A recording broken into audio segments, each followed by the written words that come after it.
Hi guys, okay.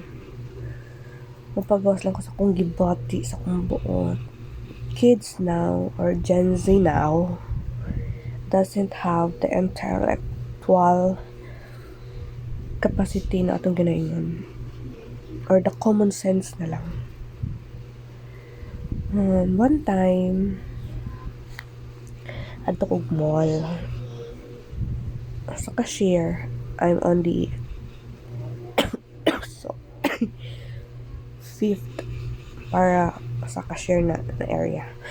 May 3 ka students and like daghan kay sila kamay lang gipalit na item like lapis, eraser, daghan kayo, pero tag isa-isa lang sila pag-punch, tag isang pag-punch at the same time tag isang pag-pack.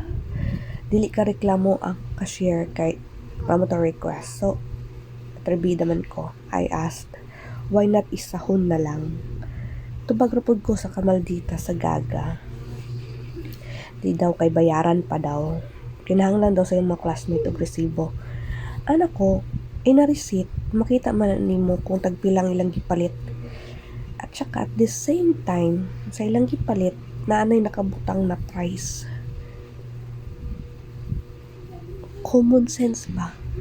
To think, paglingi nila sa likod, it's been 15 of us ang nagahulat na matapos sila. Walay sense of humor, walay initiative na magtanaw sa kabila. And here comes with my own experience pagturo sa akong mga anak.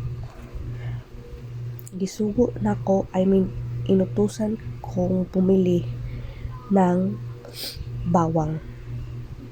Ang biningay ay ahos. Ahos is a ginger, not a garlic.